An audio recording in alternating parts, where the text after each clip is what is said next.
আদিরা বলল, আমি না হয় তিন্নি হয়েই থাকি, আদিরা নামটা না হয় ভুলে যান। আমি বললাম না। আদিরা বলল, কেন? আমি তো তিন্নির মতোই দেখতে। আমি বললাম, বাইরের দিকটা হয়তো আদিরা তিন্নি চেনা যাবে না, তবে তিন্নির স্মৃতি সবসময় ঘুরবে মাথায়। আদিরা বলল, একটা কথা বলবো যদি কিছু মনে না করেন। আমি বললাম, হ্যাঁ বলুন। আপনি আমার বেস্ট ফ্রেন্ড হবেন? আমার না কোনো বেস্ট ফ্রেন্ড ছিল না কখনো। আর শুনেছি এদেশে নাকি মেয়েকে পছন্দ না হলে স্বামীরা মারধর করে। আপনি আমাকে মারবেন না প্লিজ, আমি আপনাকে বিরক্ত করব না। মেয়েটার কথায় অবাক না হয়ে পারলাম না, এত সহজেই কিভাবে মেনে নিল সবকিছু। আর স্বামীকে কেউ বেস্ট ফ্রেন্ড হতে বলেছে, এটা প্রথমবার শুনলাম। আদিরা বলল, কি হলো, কথা বলছেন না কেন? আমি বললাম, ভাবছি কি করা যায়। আদিরা বলল, দেখুন, আমরা বন্ধু হয়ে থাকলে তো আপনার জন্যই ভালো হবে। আঙ্কেল আন্টি বুঝতেই পারবে না যে আপনি আমাকে মেনে নেননি। আমি বললাম, কালকে জানাবো। আদিরা বলল, আমার ঘুম পাচ্ছে, আমি কি ঘুমাবো? আমি বললাম, ঠিক আছে ঘুমান।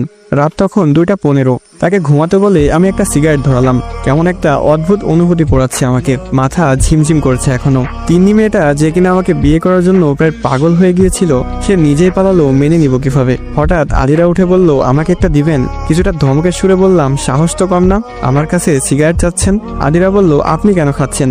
আমি বললাম, আপনাকে কেন বলবো, চুপচাপ ঘুমান, বেশি কথা বলবেন না। মেয়েটা কান্না জড়িত কণ্ঠে বলল, সিগারেট তো দিলনি না, উল্টো বকা দিচ্ছেন। আমি বললাম, আচ্ছা 2 টান দিবেন, এর বেশি না, ওকে? আদিরা বলল, থ্যাংক ইউ। মেয়েটার হাতে সিগারেট দিয়ে ভরসা পাচ্ছি না, যা ভাবছি তাই। 2 টান দিয়েই মাথা ঘুরে পড়ে গেছে। ধরার আগেই সে বিছানায় পড়ে গেল। বাসর রাতে সিগারেট খেয়ে বউ অজ্ঞান। আমি রিপোর্টার হলে শিওর এই খবরটা ছাপাতে বলতাম না। মেয়েটার কাণ্ড দেখে হাসি পাচ্ছে। সিগারেটটা তুলতেই দেখলাম সিগারেটের গোড়ায় লিপস্টিক লেগে আছে। টানবো কি টানবো না ভাবার সময় নেই। উড়ছে সিগারেট, উড়ছে ধোয়া। তারপর আর কি, ছন্দ আসছে না। তিন্নির কথা ভাবতে ইচ্ছা হচ্ছে না। এই মেয়েটার মোহে আটকা পড়তে ইচ্ছা হচ্ছে। মেয়েটার দিকে তাকালাম। এত রাতে চাঁদ থাকার কথা না, তবুও বাইরে মস্ত বড় একটা চাঁদ। জানালার পর্দা সরিয়ে দিলাম। চাঁদের আলো মেয়েটার মুখে এসে পড়লো, এবার পরিপূর্ণ। কথা ছিল তিন্নিকে এভাবে দেখবো। তিন্নিকেই দেখছি, তবে নাম তিন্নি না, এর নাম আদিরা। শীতকাল, ঠান্ডায় মেয়েটা নিজেকে গুটিয়ে নিয়েছে। আমি গিয়ে শুয়ে পড়লাম মেয়েটির পাশে। কিছুক্ষণ যেতেই মেয়েটা আমাকে জড়িয়ে ধরলো। তার শরীরের উষ্ণতা আমাকে কিছুটা কামুকি করে তুললেও সেটাকে মাথা থেকে নামিয়ে নিলাম। পরদিন সকালে মেয়েটাকে কোথাও দেখতে পাচ্ছি না। হাত মুখ ধুয়ে এসে দেখলাম আদিরা আমার সাথে রান্নাঘরে চা বানাচ্ছে। আমি বললাম, আমাকে চিনি বেশি দিয়ে 1 কাপ চা দিয়েন। চায়ের অর্ডার করে বাইরের দিকে তাকালাম। ভাবখানা এমন যে একটা কফি শপে বসে অর্ডার করছি আর বাইরের প্রকৃতি দেখছি। মেয়েটা চা আনলো। না, চা বেশ ভালোই বানায় মেয়েটা। ভেবেছিলাম হয়তো খাওয়া যাবে না, এখন দেখি রোজ খেতে হবে। আম্মুর সামনেই বললাম, প্রতিদিন সকালে চা নিয়ে আমার ঘুম ভাঙাবেন। কাপ পিরিচের টুংটাং শব্দে ঘুম ভাঙা সকাল কখনো খারাপ হবে না মনে হয়। মেয়েটা লজ্জা পেল কিনা জানি না, তবে আম্মুকে ভালোভাবে খেয়াল করতেই উঠে চলে গেলাম। বিয়ের ব্যস্ততা কাটতে কাটতে আরো 15 দিন। এর বাড়ি যেতে হয়, ওর বাড়ি যেতে হয়, এত ব্যস্ত কোনোদিন হয়নি। তবে একটা জিনিস হাজার ব্যস্ততায়ও ভুলতে পারিনি, তিন্নি। চোখের সামনে মেয়েটা হাসে, দৌড়ায়, কথা বলে। আমি ছুঁয়ে দেখতে পারি না, আমি ভালোবাসতে পারি না। মেয়েটার সাথে এমন খুলে কথাও বলতে পারি না। কেন পারি না? সেটাই তো, কেন পারি না ভাবাচ্ছে বিষয়টা প্রচুর। আমার কেন জানি বিশ্বাস হচ্ছে না এই মেয়েটা আদিরা। আমার মনে হচ্ছে এটাই তিন্নি। একটা মজার খেলা চলছে আমার সাথে। আমি কি জোকার সার্কাস দেখাতে এসেছি? যদি কখনো এটা প্রমাণিত হয় এই মেয়েটাই তিন্নি, তবে মেয়েটাকে এতটা মারবো যে সে প্রায় মারা যাবে, আবার বেঁচে ফিরবে। আদিরা এসে বলল, শুনছেন? আমি বললাম, জি বলুন। আপু কল করেছিল। মানে? তিন্নি কই, ফোন দিন, আমি কথা বলবো।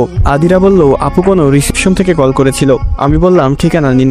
আদিরা বলল, দরকার নেই, আপু আপনাকে কিছু বলতে বলেছে। বলবো? হ্যাঁ বলুন। আপু আপনাকে কোনোদিনও ভালোবাসেনি। তার আরো একটা রিলেশন ছিল হিমাদ নামের একটা ছেলের সাথে। তার সাথেই পালিয়েছে আপু।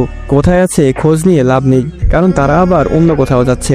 আদিরার কথা শুনে হার্ট অ্যাটাক হয়তো করেনি, তবে মৃত্যুর ইচ্ছাটা খুবই তীব্রতর হলো। সিগারেটের টান দিয়ে ভাবলাম উত্তর কি দিব।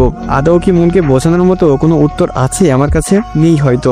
আদিরার দিকে তাকালাম, তার চোখে স্পষ্ট ভালোবাসা দেখতে পেলাম আমি ডাকলাম, তিন্নি। আদিরা বলল, আপু কেন এমন করলো?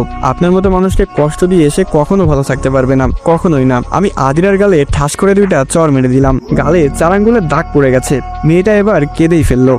আসসালামু আলাইকুম গাইস, কেমন আছেন সবাই? আশা করি সকলে খুবই ভালো আছেন। তো এখানেই শেষ হয়ে যায় বেলি ফুল পর্ব 2।